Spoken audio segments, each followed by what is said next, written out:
Hi students, welcome to Jaydev Academy. My name is Ramesh. Basic computer knowledge లో ఇంతవరకు మనం MS office లో ఉన్న బేసిక్స్ గురించి, ఇంటర్నెట్ లో ఉన్న బేసిక్స్ గురించి చెప్పుకున్నాం.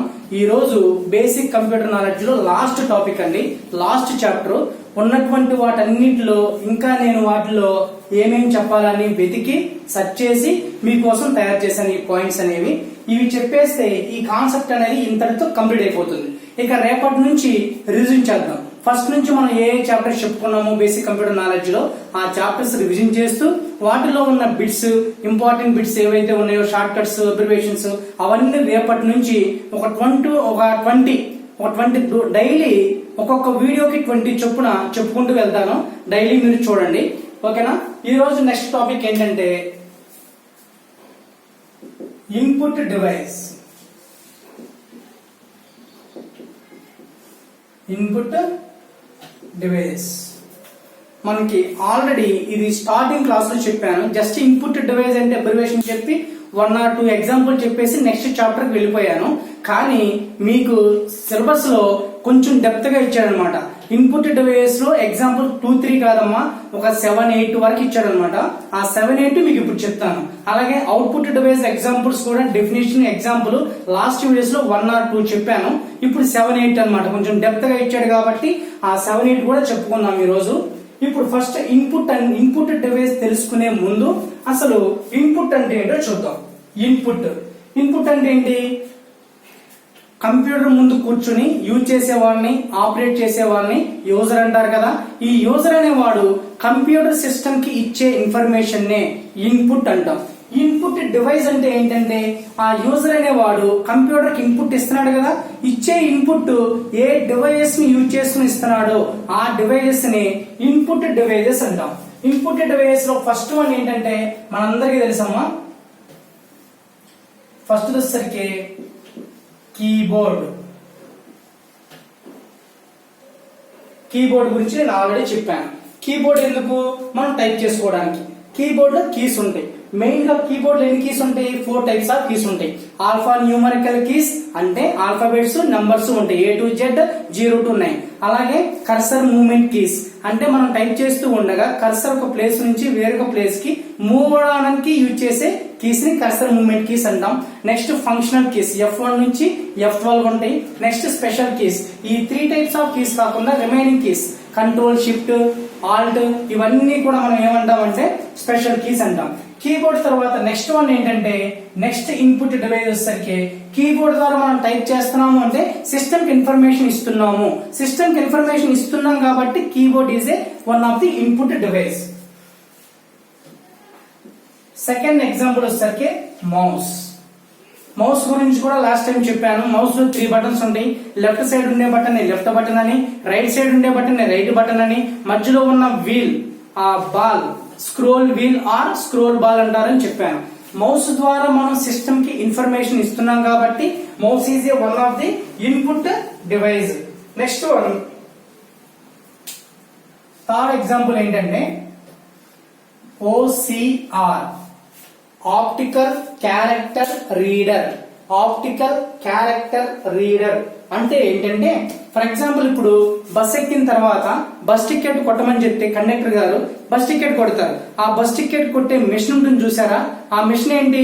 Optical character reader. Electrical bill ఇవ్వడానికి ఒక పర్సన్ స్కాన్ చేస్తారు చూసారు కదా, ఆ మీటర్ మీద ఉన్నటువంటి రీడింగ్ ఎంత ఉందో దాన్ని స్కాన్ చేయడానికి ఈ OCR అనే దాన్ని యూజ్ చేస్తారు. Optical character reader. రీడర్ అంటే ఏంటంటే వాల్యూని రీడ్ చేసే మిషన్ ని రీడర్ అంటాం. ఇక్కడ ఆప్టికల్ క్యారెక్టర్ రీడర్ తీసుకొచ్చి ఎలక్ట్రికల్ మీటర్ ఉంటుంది కదా, దాని మీద మీటర్ మీద ప్లేస్ చేసి జస్ట్ ఒక చిన్న బటన్ ప్రెస్ చేసిన వెంటనే ఆ మీటర్ లో ఉన్న ప్రెసెంట్ రీడింగ్ మొత్తం డిస్ప్లే అవుతుంది అనమాట. ఆ మీటర్ లో ఉన్న రీడింగ్ ని రీడ్ చేస్తుంది కాబట్టి ఇన్పుట్ తీసుకుంటుంది. ఆ వాల్యూని తీసుకుని దాని యొక్క డీటెయిల్స్, దాని యొక్క బిల్లు, మీటర్ కి ఆ రీడింగ్ కి తగ్గట్టుగా బిల్లు మొత్తం ఒక స్లిప్ ఫార్మేట్ లో మనకి ప్రింట్ చేసి ఇస్తుంది అనమాట.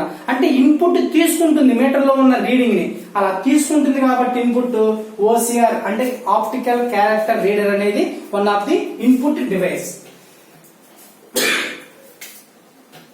నెక్స్ట్ ఫోర్త్ వన్ వచ్చేసరికి MICR magnetic ink character reader. Magnetic ink character reader అంటే ఏంటంటే మీరు చెక్ బుక్ లేదా డిడి ఫార్మ్స్ ఒకసారి చూసే ఉంటారు మీరు ఎప్పుడన్నా. ఆ డిడి ఫామ్ చెక్ బుక్ కింద నంబర్స్ ఉంటాయి అన్నమాట. ఆ నంబరు అలాగే కోడ్ లాగా ఉంటుంది. ఆ కోడ్ ని రీడ్ చేయాలి అంటే మనకి MICR అనే ఒక రీడర్ కావాలి. ఈ రీడర్ ని బేస్ చేసుకుని ఆ చెక్ బుక్ లో అలాగే ఆ యొక్క డిడి ఫామ్ లో ఏదైతే నంబర్ ఉంటుందో ఆ నంబర్ ని తీసుకుంటుంది, ఇన్పుట్ గా తీసుకుని దాన్ని రీడ్ చేసి దాని వాల్యూ ఎంతో అక్కడ డిస్ప్లే చేస్తుంది. ఓకేనా. MICR కి ఎగ్జాంపుల్, బెస్ట్ ఎగ్జాంపుల్ ఏం చెప్తామంటే చెక్ బుక్ గానీ డిడి ఫామ్ గానీ చెప్తాం. వాటిని రీడ్ చేసే ఒక one of the reader is a MICR magnetic ink character reader. Next example ఏంటంటే bar code reader. BCR bar code అంటే తెలుసు కదా, ఇలా లైన్స్ గా ఉంటాయి. ఆ లైన్స్ లో దాని యొక్క ప్రైస్ ఉంటుంది. మీరు షాపింగ్ మాల్ కి ఎప్పుడన్నా వెళ్ళినట్లయితే ఏదైనా ఒక ఐటమ్ మీరు పర్చేజ్ చేస్తే ఆ ఐటమ్ బిల్ చేసే అతను ఏం చేస్తాడు, ఐటమ్ ఇలా పెట్టి బార్ కోడ్ రీడర్ అనేది ఇలా ప్లేస్ చేసి బటన్ ప్రెస్ చేసిన వెంటనే ఐటమ్ మీద ఉన్న బార్ కోడ్ లో ఉన్నటువంటి ఆ యొక్క ప్రైస్ ని మిషన్ ఈ రీడర్ అనేది రీడ్ చేస్తుంది. ఇన్పుట్ తీసుకుని ప్రైస్ ఎంతో మనకి సిస్టమ్ లో డిస్ప్లే చేస్తుంది అనమాట. అంటే BCR bar code reader is A one of the input device. Next one ఏంటంటే ట్రాక్ బాల్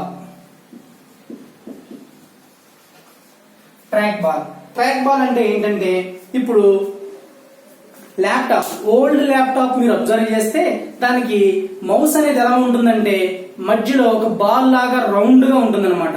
దాన్ని మనం ట్రాక్ బాల్ అంటాం. ఈ ట్రాక్ బాల్ యూజ్ చేసి మౌస్ ఆపరేషన్స్ ఏవైతే ఉన్నాయో లెఫ్ట్, రైట్, స్క్రోల్ బాల్, ఆ 3 ఆప్షన్స్ ఈ ట్రాక్ బాల్ మీద వర్క్ అవుతాయి అనమాట. ట్రాక్ బాల్ ని చక్కగా చేతితో పట్టుకుని మనం అటు ఇటు మూవ్ చేస్తే మౌస్ లాగా అది వర్క్ చేస్తుంది. నెక్స్ట్ వన్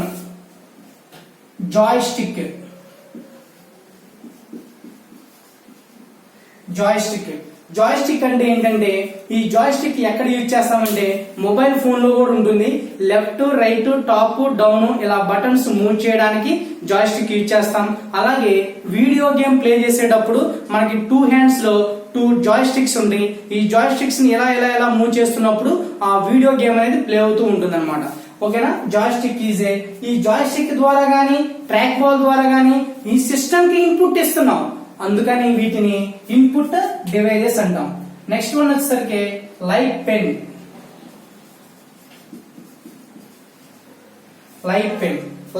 అంటే ఏంటి తెలుసు కదా. ఇప్పుడు మనం టెక్స్ట్ బుక్ లో గానీ నోట్స్ లో గానీ ఒక డేటా ఉన్నప్పుడు దాన్ని అండర్లైన్ చేయాలన్నా మార్క్ చేయాలన్నా మనం పెన్ తో మార్క్ చేయొచ్చు, చేతితో చూపించవచ్చు. కానీ స్క్రీన్ మీద ఏదైనా డేటా డిస్ప్లే అయ్యేటప్పుడు ఆ స్క్రీన్ మీద డేటా కింద అండర్లైన్ డ్రా చేయాలన్నా ఒక రైట్ మార్క్ ఇవ్వాలన్నా మనం చేతితో ఇవ్వలేము, స్టిక్ తో ఇవ్వలేము. దానికి యూజ్ చేసేది ఏంటంటే లైట్ పెన్ యూజ్ చేసి ఆ యొక్క PPT పవర్ పాయింట్ ప్రెజెంటేషన్ దాని మీద ఈ లైట్ పెన్ యూజ్ చేసి మనం అండర్లైన్ చేయొచ్చు, రైట్ మార్క్ ఇవ్వచ్చు, అంటే మార్క్స్ అనేవి చేసుకోవచ్చు అనమాట. That is the light pen. Next one ఏంటంటే QR code reader, QCR quick response code reader. దీన్ని QRCR అని కూడా అంటాం. QR క్విక్ రెస్పాన్స్, CR అంటే code reader, quick response code reader, QR code అంటాం. ఈ QR కోడ్ అంటే ఏంటంటే బార్ కోడ్ తర్వాత వచ్చిందే ఈ QR కోడ్ అనేది. బార్ కోడ్ ఎలా ఉంటుంది, ఇలా వర్టికల్ లైన్స్ ఉంటాయి. QR కోడ్ ఎలా ఉంటుందంటే ఒక స్క్వేర్ బాక్స్ ఉంటుంది. స్క్వేర్ బాక్స్ థంబ్ ప్రింట్ ఎలా ఉంటుందో థంబ్ ప్రింట్ లాగా ఉంటుంది, జిగ్జాగ్ గా, మనకు అర్థం కాని వేరే ఉంటుంది. దాన్ని మనం రీడ్ చేయాలన్నా ఆ QR కోడ్ లో ఏముందో తెలుసుకోవాలి అని అంటే మనం ఈ QR కోడ్ రీడర్ ని ఆ కోడ్ దగ్గరికి తీసుకెళ్లి బటన్ ప్రెస్ చేస్తే ఆ కోడ్ లో ఏముందో అది స్క్రీన్ మీద డిస్ప్లే అవుతుంది. అంటే కోడ్ లో ఉన్న ఇన్ఫర్మేషన్ తీసుకుంటుంది, ఇన్పుట్ తీసుకుంటుంది. కాబట్టి మనం ఇక్కడ ఈ QR కోడ్ రీడర్ అనేది మనం యూజ్ చేస్తాం, QR కోడ్ రీడర్. ఓకేనండి. These are the input devices. ఇవన్నీ కూడా ఇన్పుట్ డివైస్ అన్నమాట. నెక్స్ట్ అవుట్పుట్ డివైస్ గురించి చెప్తాను. Output devices.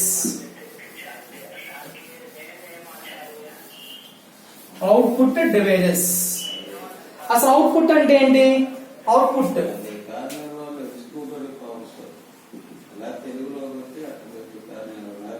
అవుట్పుట్ అంటే ఏంటంటే కంప్యూటర్ మనకిచ్చే ఇన్ఫర్మేషన్ ని అవుట్పుట్ అంటాం. ఈ ఇచ్చే అవుట్పుట్ అనేది ఏ డివైజెస్ ని యూజ్ చేసి ఇస్తుందో ఆ డివైజెస్ ని మనం అవుట్పుట్ డివైజెస్ అంటాం. Output devices.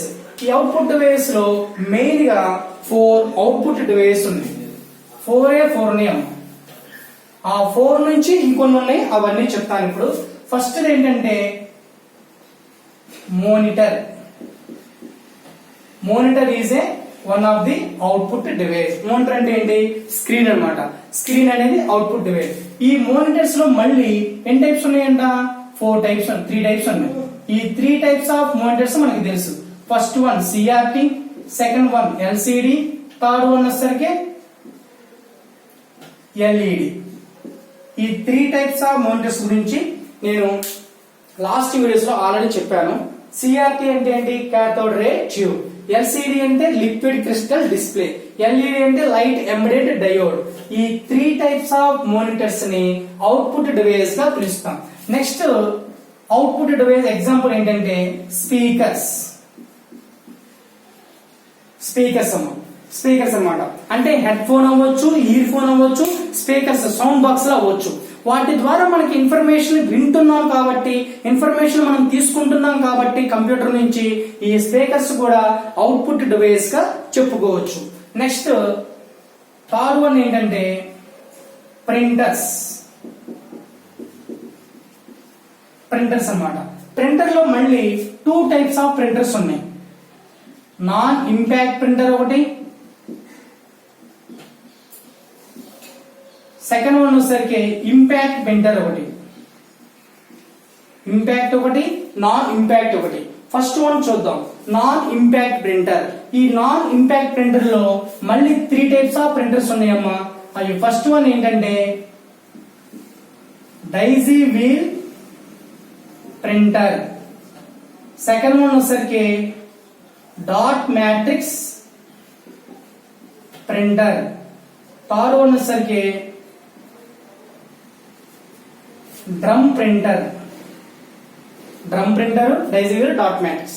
ఈ డైజీ వీల్ గురించి చూద్దాం. ఫస్ట్ డైజీ వీల్ మ్యాట్రిక్స్ లో అది ఎలా, డైజీ వీల్ ప్రింటర్ ఎలా ఉంటుంది అంటే మీకు డైజీ ఫ్లవర్స్ అనే ఫ్లవర్స్ ఉంటాయి అమ్మా. ఆ ఫ్లవర్ లో 24 స్పోక్స్ ఉంటాయి, అంటే 24 లైన్స్ లాగా ఉంటాయి. ఈ ప్రింటర్ లో కూడా డైజీ వీల్ ఆ డైజీ ఫ్లవర్ నుంచి వచ్చిందే ఈ డైజీ వీల్ ప్రింటర్. ఈ ప్రింటర్ లో కూడా సేమ్ 24 స్పోక్స్ ఉంటాయి అన్నమాట. వాటిలో ఒక్కొక్క దానిలో ఆల్ఫాబెట్ ఒకటి, నంబర్ ఒకటి, సింబల్ ఒకటి అలా ఉంటాయి అన్నమాట. ఓకేనా? 24 ఫ్లవర్ లో ఉంటాయి. ఇక్కడ మనకి డైజీ వీల్ ప్రింటర్ లో వచ్చేసరికి ఆల్ఫాబెట్స్ 26, నంబర్స్ 9, సింబల్స్. ఈ స్పోక్స్ మొత్తం కలిపి మాక్సిమం 40 వరకు ఉంటుందండి ఈ స్పోక్స్ అనేది. ఇప్పుడు మనం నంబర్ టైప్ చేసిన వెంటనే ఏ నంబర్ టైప్ చేసావో ఆ నంబర్ ఉన్న స్పోక్ పేపర్ మీద ఇలా ప్రింట్ అవుతుంది అనమాట. అంటే మనం ఇన్పుట్ ఇస్తున్నాము, ఇచ్చిన వెంటనే డైజీ వీల్ ప్రింటర్ ఏం చేస్తుంది? పేపర్ మీద ప్రింట్ చేసి మనకి అవుట్పుట్ గా ఇస్తుంది అనమాట. Next dot matrix printer. ఈ డాట్ మ్యాట్రిక్స్ ప్రింటర్ అనేది కూడా సేమ్ డాట్లుగా ప్రింట్ అవుతుంది అనమాట. మనం ఇన్ఫర్మేషన్ టైప్ చేస్తూ ఉంటాం, కొన్ని ప్రింటర్లో డాట్లుగా ప్రింట్ అవుతూ ఉంటాయి అనమాట. మీరు బ్యాక్ లో చూసే ఉంటారు, బుక్ ప్రింటింగ్ ఇస్తే ఎలా ఉంటుంది? అది డాట్లు ప్రింట్ అవుతున్నట్టు ఉంటుంది. అలాగే ఈసీజీ రిపోర్ట్ గానీ, అలాగే ఎకో టెస్ట్ రిపోర్ట్లు గానీ మీరు చూసినట్లయితే హాస్పిటల్స్ లో కొన్ని రిపోర్ట్స్ డాట్లుగా కనిపిస్తాయి. అవి కొన్ని రోజులకి ఏమవుతాయంటే ఎరేజ్ అయిపోతాయి, ఇక పేపర్ మీద కనిపించవు. అలాంటి ఆ టైప్ ఆఫ్ ప్రింటర్స్ మనం ఇక్కడ డాట్ మ్యాట్రిక్స్ ప్రింటర్స్ అంటాం. నెక్స్ట్ వన్ ఏంటంటే డ్రమ్ ప్రింటర్. డ్రమ్ ప్రింటర్ అంటే ప్రింట్ అనేది డ్రమ్ అనేది ప్రింట్ చేస్తుంది. డ్రమ్ మీద ఆల్ఫాబెట్స్, నంబర్స్, సింబల్స్ ఇవన్నీ కూడా స్టోర్ అయి ఉంటాయి. మనం ఏ నంబర్ ఇస్తే, ఏ సింబల్ ఇస్తే ఆ సింబల్ తగ్గట్టుగా డ్రమ్ ద్వారా ప్రింట్ అవుతూ ఉంటాయి అనమాట. That is the drum printer. Next impact printer. ఈ ఇంపాక్ట్ ప్రింటర్ లో మెయిన్ గా 2 టైప్స్ ఆఫ్ ప్రింటర్స్ ఉంటాయి. ఫస్ట్ వన్ ఏంటంటే లేజర్ ప్రింటర్. సెకండ్ వన్ ఏంటంటే inkjet printer, inkjet printer. First laser printer చూద్దాం. ఈ లేజర్ ప్రింటర్ లో only black and white prints మాత్రం వస్తాయి. ఇప్పుడు ప్రజలందరూ ఎక్కువగా లేజర్ ప్రింటర్స్ అనేది యూజ్ చేస్తున్నారు. అలాగే ఇప్పుడు నాకు బ్లాక్ అండ్ వైట్ కాదు, బ్లాక్ అండ్ వైట్ తో పాటుగా కలర్ ప్రింట్ కూడా కావాలి అంటే అప్పుడు నేను ఏ ప్రింటర్ తీసుకోవాలంటే ఇంక్ జెట్ ప్రింటర్ తీసుకోవాలి. నేమ్ లోనే ఉంది ఇంక్, ఇంక్ అనే నేమ్ ఉంది, నేమ్ లో ఇంక్ అనేది ఉంటే that is the inkjet printer. ఈ ఇంక్ జెట్ ప్రింటర్ లో బ్లాక్ అండ్ వైట్ ప్రింట్ వస్తుంది, అలాగే కలర్ ప్రింట్ కూడా వస్తుంది అనమాట. కలర్ ప్రింట్ లో ఫోటో ప్రింటింగ్ కావాలంటే ఆ ప్రింటర్ అనేది కొంచెం కాస్ట్ తో మనం తీసుకోవాలన్నమాట. అర్థమైంది కదా. ఇదే non impact and impact printers. Printers తర్వాత ఫోర్త్ వన్ ఏంటంటే ప్రొజెక్టర్స్. ప్రొజెక్టర్స్ అనేవి అవుట్పుట్ డివైస్ గా చెప్పుకోవచ్చు. ఈ ప్రొజెక్టర్ లో పీకో ప్రొజెక్టర్ అనేది ఒకటి ఉంటుందమ్మా. Pico projector, normal projector, 2 types of projectors ఉంటాయి. Pico projector, normal projector. ఈ నార్మల్ ప్రొజెక్టర్ ఎక్కడ ఉంటుంది? మూవీ థియేటర్ లో స్క్రీన్ మీద డిస్ప్లే చేయడానికి నార్మల్ ప్రొజెక్టర్ అనేది యూజ్ చేస్తాం. అలాగే విలేజెస్ లో తెర మీద బొమ్మ వేస్తున్నారు అంటారు. తెర మీద బొమ్మ అంటే ఏంటి? ఒక వైట్ క్లాత్ గాని, ఒక వైట్ వాల్ గాని, దాని మీద ఒక ఫోటో గాని, ఒక ఇమేజ్ గాని, ఒక వీడియో గాని డిస్ప్లే చేయాలంటే ఈ నార్మల్ ప్రొజెక్టర్ అనేది యూజ్ చేస్తాం. నెక్స్ట్ మొబైల్ ద్వారా, అంటే మొబైల్ చూసుకోవడానికి స్క్రీన్ చిన్నగా ఉంటుంది కదా, ఈ స్క్రీన్ నాకు చాలదు, కొంచెం స్క్రీన్ పెద్దదిగా కావాలి అంటే పీకో ప్రొజెక్టర్ కొనుక్కుని మనం ఏం చేయాలా? మొబైల్ కి కనెక్ట్ చేసి చిన్న స్క్రీన్ మీద లేదా చిన్న వాల్ మీద మొబైల్ ద్వారా ప్రింట్ చేయొచ్చు అనమాట. ఓకేనా. ఇంట్లోనే ఒక థియేటర్ లాగా మనం మొబైల్లో స్క్రీన్ లో మూవీ చూస్తుంటే అది చాలా చిన్నగా కనిపిస్తుంది కాబట్టి పీకో ప్రొజెక్టర్ ద్వారా మొబైల్ కి కనెక్ట్ చేసి ఒక స్క్రీన్ మీద, ఒక వాల్ మీద మనం వీడియో, ఒక మూవీ అనేది చూడొచ్చు అనమాట. These are all output devices. Input device ఒకటి, అవుట్పుట్ డివైస్ ఒకటి. అర్థమైంది కదా కాన్సెప్ట్. నెక్స్ట్ కాన్సెప్ట్ ఏంటంటే Bharat net project. Bharat net project అంటే ఏంటో చూద్దాం.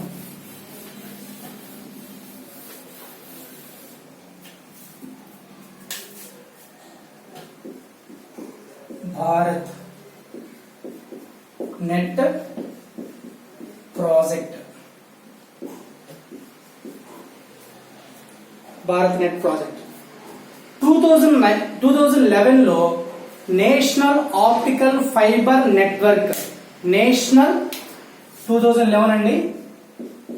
ఏంటది? నేషనల్ ఆప్టికల్ ఫైబర్ నెట్వర్క్ అనే ఒక స్కీమ్ అనేది వచ్చిందనమాట. ఈ స్కీమ్ వల్ల యూజ్ ఏంటి, ఈ స్కీమ్ యొక్క ముఖ్య ఉద్దేశం ఏంటో చెప్తాను. ఈ స్కీమ్ వచ్చింది. ఈ స్కీమ్ ని రాను ఇప్పుడు ఎలా పిలుస్తున్నారు అని అంటే భారత్ నెట్ ప్రాజెక్ట్ అని పిలుస్తున్నారు అనమాట. ఈ స్కీమ్ యొక్క ముఖ్య ఉద్దేశం ఏంటంటే 2.5 lakhs అంటే 2,50,000 గ్రామ పంచాయతీలకి, మారుమూల ఉన్నటువంటి గ్రామాలకు ఇంటర్నెట్ అనేది ఫ్రీగా, ఫ్రీ కాదండి, అతి తక్కువ ధరలకే అందించాలనే ముఖ్య ఉద్దేశంతో ఈ యొక్క భారత్ నెట్ ప్రాజెక్ట్ అనేది ప్రారంభించారు. ఇది స్పీడ్ ఎంత ఉంటుంది అని అంటే నెట్ యొక్క స్పీడ్ 2 MBPS నుంచి 20 MBPS వరకు ఉంటుంది. ఏరియాను బట్టి ఉంటుంది అనమాట. 2 MBPS అంటే ఏంటి? ఇంతకు ముందు మీకు చెప్పాను. స్మాల్ లెటర్ లో MBPS రాస్తే megabit per second, capital letter లో MBPS రాస్తే మెగాబైట్ పర్ సెకండ్ అనమాట. ఓకేనా. అలా 2 MBPS నుంచి 20 MBPS స్పీడ్ వరకు మనం ఇది యూజ్ చేసుకోవచ్చు అనమాట. అర్థమైంది కదా. భారత్ నెట్ ప్రాజెక్ట్ అనేది 2011 లో దీన్ని ప్రారంభించారు. దానికి ఫస్ట్ పెట్టిన పేరు ఏంటంటే నేషనల్ ఆప్టికల్ ఫైబర్ నెట్వర్క్. దీని యొక్క ముఖ్య ఉద్దేశం ఏంటంటే మారుమూల గ్రామీణ ప్రాంతాల వారు కూడా, అంటే ఎంతమంది ఉన్నారు వాళ్ళు, ఎన్ని పంచాయతీలు ఉన్నాయంటే 2 లక్షల. ఓకేనా. ప్రపంచవ్యాప్తంగా 2,50,000 గ్రామ పంచాయతీ ప్రపంచవ్యాప్తం కాదండి, ఓన్లీ ఇండియాలో 2,50,000 గ్రామ పంచాయతీలకు ఈ యొక్క ఇంటర్నెట్ అందించాలని, తక్కువ ధరకే అందించాలనే ముఖ్య ఉద్దేశమే ఈ భారత్ నెట్ ప్రాజెక్ట్ యొక్క ముఖ్య ఉద్దేశం అన్నమాట. నెక్స్ట్ కాన్సెప్ట్ ఏంటంటే block chain technology. Block chain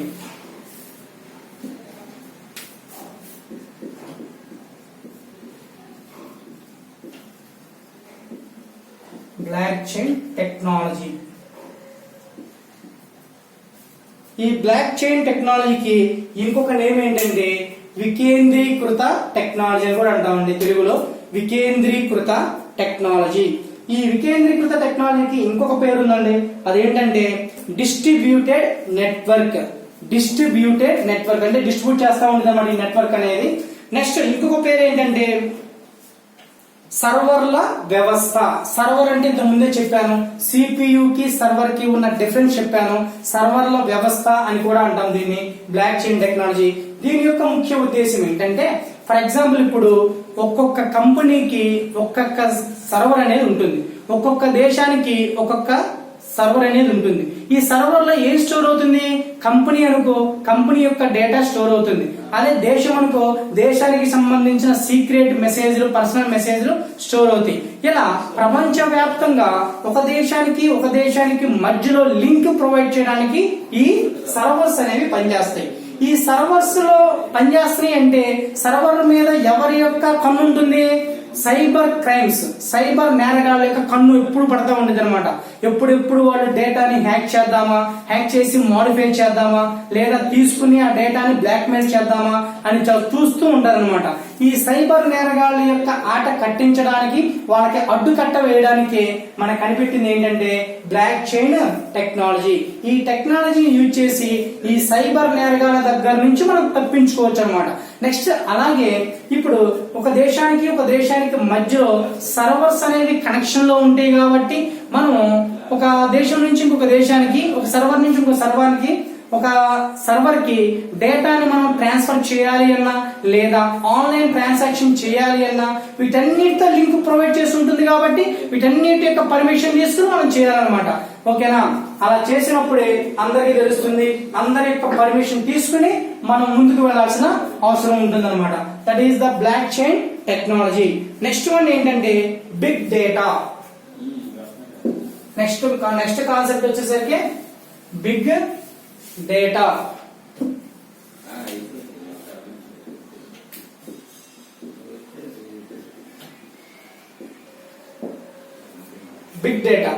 big data అంటే ఏంటి? బిగ్ డేటా అంటే ఏంటంటే విస్తృతమైనటువంటి డేటాను నార్మల్ డేటాగా, మనకు అవసరమైన డేటాగా, మనకు ఉపయోగపడే డేటాగా మార్చగలిగే కీలక ప్రక్రియను మనం ఏమంటామంటే బిగ్ డేటా అంటాం. మీకు అర్థమయ్యేలా చెప్తున్నానండి. విస్తృతమైన డేటా, చాలా చాలా పెద్ద డేటా ఉందనుకోండి, ఆ డేటా మనకు అవసరమైన వేలో, మనకు యూజ్ అయ్యే వేలో మార్చుకునేటువంటి ఆ కాన్సెప్ట్ ని, ఆ ప్రాసెస్ నే ఇక్కడ మనం బిగ్ డేటా అంటాం. బిగ్ డేటా అంటే నార్మల్ గా మన మొబైల్లో కానీ లేదా కంప్యూటర్ లో కానీ, పర్సనల్ కంప్యూటర్ లో కానీ, అలాగే ల్యాప్టాప్ లో కానీ డేటా ఎంతవరకు స్టోర్ చేయగలుగుతుంది? 1024 GB వరకు మనం తీసుకుంటాం. ఇంకా ఎక్కువ డేటా స్టోర్ చేయాలి అనుకున్నప్పుడు మనం టెరాబైట్స్ లోకి వెళ్ళిపోతాం. టెరాబైట్స్ కూడా చాలడం లేదంటే పెటా, ఎగ్జా, జెటా, యోటా, బ్రాంటో, ఓకేనా, జియో, ఇలా లాస్ట్ మెమరీ ఏది? జియో. ఓకేనా? అలా అన్నమాట బిగ్ డేటా. ఈ బిగ్ డేటా అనేది 4 వీల్ కలిగి ఉంటుంది. 4 వీల్ కలిగి ఉంటుంది. ఇంకా ఇది ఏం చేస్తుందంటే డేటా మైనింగ్ ని ఉపయోగించడం ద్వారా డేటా మైనింగ్ అనమాట. డేటా మైనింగ్ అనే కాన్సెప్ట్ ఉపయోగించడం ద్వారా ఆశ్చర్యకరమైన ఏంటంటే వండర్ఫుల్ మెసేజెస్, మనకి ఇంపార్టెంట్ మెసేజెస్, మనకి యూజ్ అయ్యే ఇన్ఫర్మేషన్స్ ఏవైతే ఉన్నాయో వాటన్నిటిని మనం బిగ్ డేటా నుంచి పొందొచ్చు. బిగ్ డేటా అంటే చాలా పెద్ద డేటా అనమాట. ఈ బిగ్ డేటా నుంచి మనం పొందుకోవచ్చు అనమాట. ఇంకా ఏం జరుగుతుందంటే ఇదే కాకుండా ఈ నార్మల్ డేటా ఏదైతే ఉంటుందో మనకు అవసరమైన డేటా ఈ డేటా మైనింగ్ ద్వారా మనం మార్చుకోవచ్చు. కాబట్టి దీని ద్వారా ఏం జరుగుతుందంటే సైబర్ నేరగాళ్లు ఎవరైతే ఉన్నారో వాళ్ళ నుంచి మనం తప్పించుకోవడానికి అవకాశం అనేది ఉందన్నమాట. వాళ్ళ యొక్క హ్యాకింగ్ నుంచి మనం సేఫ్ అవడానికి ఈ బిగ్ డేటా అనేది మనకి బాగా యూజ్ అవుతుంది. ఓకేనా, దీనితో ఈ బిగ్ డేటా అనే కాన్సెప్ట్ కంప్లీట్ అయిపోయింది. ఈ రోజు ఏం చెప్పుకున్నామండి, ఇన్పుట్ డివైస్ ఒకటి, అవుట్పుట్ డివైస్ ఒకటి, అలాగే నెక్స్ట్ భారత్ నెట్ ప్రాజెక్ట్ ఒకటి, బ్లాక్ చైన్ టెక్నాలజీ ఒకటి, నెక్స్ట్ బిగ్ డేటా, అలాగే కొన్ని సాఫ్ట్వేర్స్ గురించి చెప్పాలనుకుంటున్నాను, నెట్ కాన్సెప్ట్ అవి కూడా చెప్తాను. ఇంతకు ముందు మీకు అడోబ్ రీడర్ గురించి అలాగే విండ్రేర్ అనే సాఫ్ట్వేర్ గురించి ఎక్స్ప్లెయిన్ చేశాను. ఫైల్ హిప్పో అనే సాఫ్ట్వేర్ లో ఏ సాఫ్ట్వేర్స్ మనం డౌన్లోడ్ చేసుకోవచ్చు దాని గురించి VLC చెప్పాను, అలాగే జీమెయిల్, ఫేస్బుక్ చెప్పాను. ఇప్పుడు నెక్స్ట్ కాన్సెప్ట్ ఏంటంటే మనం గేమ్స్ డౌన్లోడ్ చేయాలి. యూట్యూబ్ లో వీడియోస్ ని డౌన్లోడ్ చేయొచ్చు, వాచ్ చేయొచ్చు అని చెప్పాను. యూట్యూబ్ డౌన్లోడ్ చేయడానికి SafeFrom.net అనే సాఫ్ట్వేర్ యూజ్ చేస్తామని చెప్పాను. ఇప్పుడు గేమ్స్ ని డౌన్లోడ్ చేయడానికి ఒక సాఫ్ట్వేర్ ఉందమ్మా. ఆ సాఫ్ట్వేర్ ఏంటంటే గేమ్ టాప్ అనే సాఫ్ట్వేర్ ద్వారా మనం PC గేమ్స్, మొబైల్ గేమ్స్ రెండింటిని మనం డౌన్లోడ్ చేసుకోవచ్చు. అలాగే మనం ఆన్లైన్ లో కొత్త మూవీస్ వాచ్ చేయాలి, డౌన్లోడ్ చేయాలి అంటే మనకి చాలా సైట్స్ ఉన్నాయి. మూవీస్ ఫస్ట్ ఏంటంటే మూవీ రూల్స్, నెక్స్ట్ వన్ ఏంటంటే టుడే PK, ఇంకా చాలా సైట్స్ ఉన్నాయండి. ఈ సైట్స్ ద్వారా మనం ఏం చేయొచ్చు అంటే కొత్తగా ఈ రోజు రిలీజ్ అయిన మూవీ, రేపు రిలీజ్ అయిన మూవీ, ఇలా మూవీస్ మనం ఆన్లైన్ లో వాచ్ చేసుకోవచ్చు, అలాగే దాన్ని మనం డౌన్లోడ్ చేసుకోవచ్చు. నెక్స్ట్ వన్ బస్ ఇన్ఫర్మేషన్ ఏమైనా కావాలి, బస్ గురించి ఏదైనా ఇన్ఫర్మేషన్ కావాలంటే ఆ సైట్ వచ్చేసరికి రెడ్ బస్ అనే ఒక సైట్ తీసుకుంటే చాలండి. ఇది ఒకటే కాదు, చాలా సైట్స్ ఉన్నాయి. రెడ్ బస్ అనే సైట్ తీసుకుంటే ఆ సైట్ లోనే APSRTC సంబంధించినటువంటి బస్సులు ఉంటాయి, అలాగే ట్రావెలర్స్ ఎవరెవరైతే ఉన్నారో వాళ్ళకి సంబంధించిన బస్సు లిస్ట్ కూడా ఓపెన్ అవుతుంది, అవన్నీ చేసుకోవచ్చు. ట్రైన్ ఇన్ఫర్మేషన్ చూసుకోవాలి అంటే మనకి IRCTC అనేది మనం చూసుకోవచ్చు. ఈ సైట్ ద్వారా ట్రైన్స్ ఏ ఊరు నుంచి ఏ ఊరు వెళ్తాయి, ఓకేనా, స్టార్టింగ్ సోర్స్, డెస్టినేషన్, అలాగే ట్రైన్ నెంబరు, ట్రైన్ నేము, ఏ టైంలో బయలుదేరుతుంది, ఓకేనా. తర్వాత నెక్స్ట్ దాని యొక్క టికెట్ ఎంత, సీట్లు వేకెన్సీ ఉందా లేదా, సీట్లు ఖాళీగా ఉన్నాయా లేవో చూసుకోవచ్చు, టికెట్ కూడా బుక్ చేసుకోవచ్చు అనమాట. నెక్స్ట్ కాన్సెప్ట్ ఏంటంటే ఆన్లైన్ షాపింగ్ చేయాలి అంటే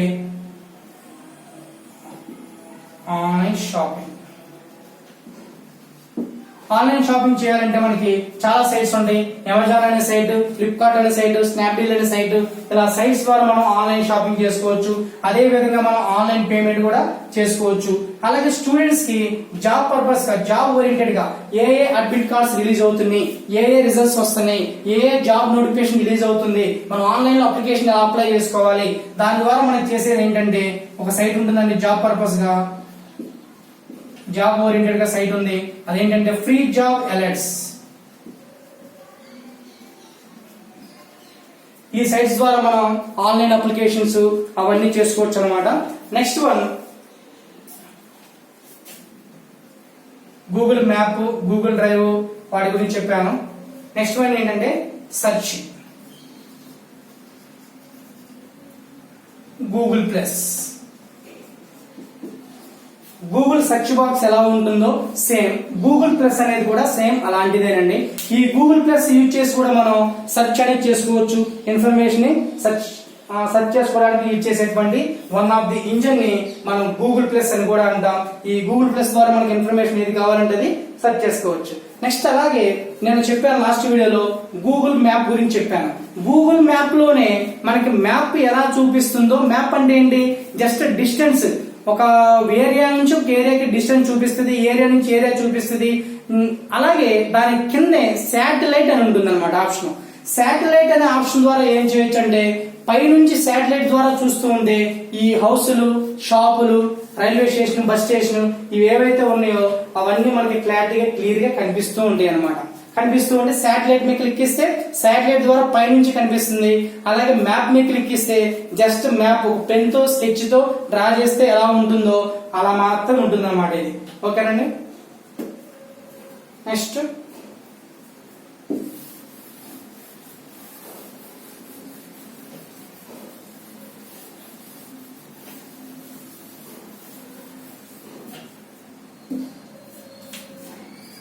జేపెగ్. జేపెగ్ అబ్రివేషన్ ఆల్రెడీ చెప్పాను, జాయింట్ ఫోటోగ్రాఫిక్ ఎక్స్పర్ట్స్ గ్రూప్. ఈ జేపెగ్ ఫార్మేట్ లోనే ఎందుకు అడుగుతారు అంటే ఎక్కువగా ఇప్పుడు ఆన్లైన్ లో అప్లికేషన్ అప్లై చేయాలి. ఆన్లైన్ లో అప్లికేషన్ అప్లై చేయాలంటే వాళ్ళు పర్టికులర్ గా ఇచ్చేస్తారు మనకి జేపెగ్ ఫార్మేట్ లోనే కావాలి.